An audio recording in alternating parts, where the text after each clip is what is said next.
This script explores the close relationship between Queen Elizabeth II and Catherine, Princess of Wales, formerly Middleton, suggesting a strong preference among the Queen's granddaughters-in-law.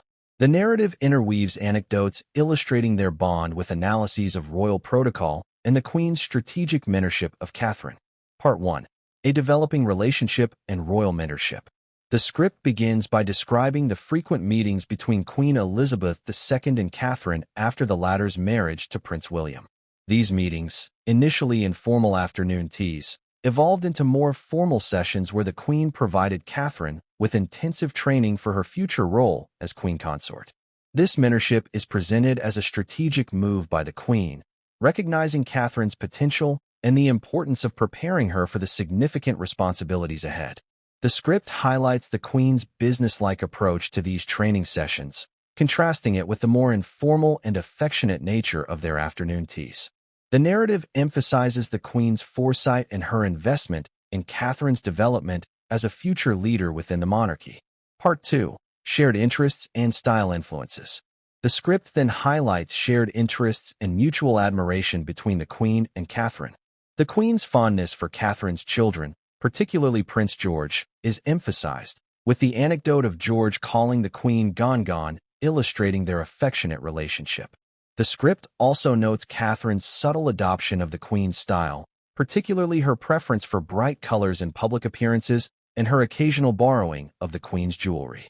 This shared aesthetic is presented as a further indication of their close bond and Catherine's assimilation into the royal family's traditions.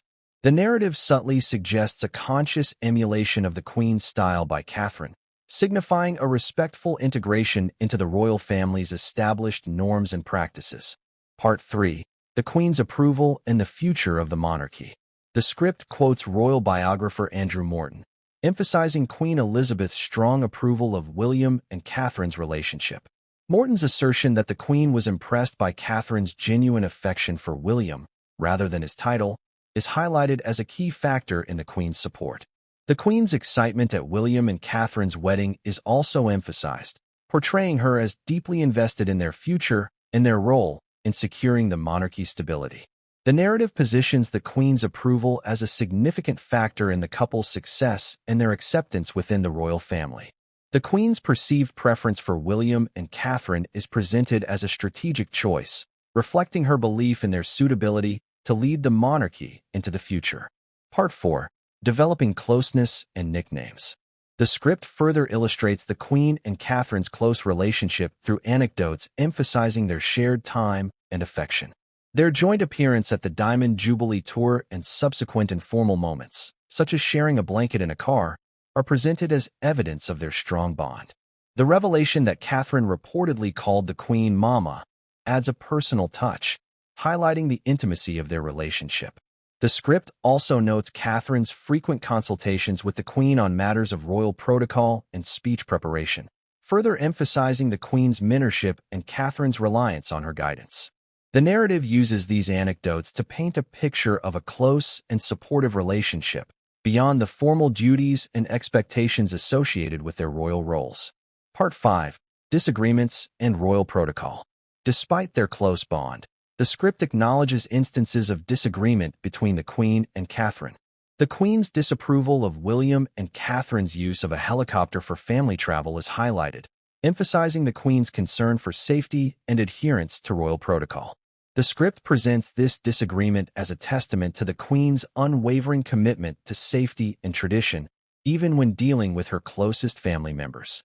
The narrative uses this anecdote to illustrate that even within a close relationship, adherence to royal protocol and the Queen's concerns for safety remain paramount. Part 6. Royal honors and final moments. The script highlights the Queen's bestowal of the Royal Family Order upon Catherine as a significant honor, signifying the Queen's deep trust and appreciation.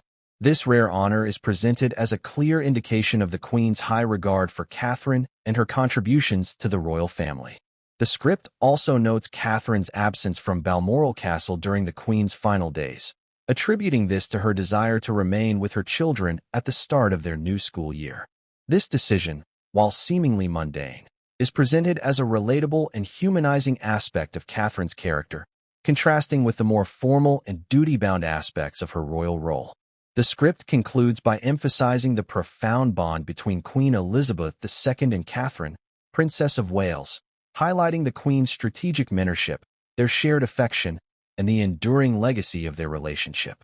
The narrative successfully uses anecdotes and expert opinions to build a compelling case for the Queen's apparent preference for Catherine among her granddaughters-in-law, emphasizing the significance of this relationship within the context of the British monarchy's future.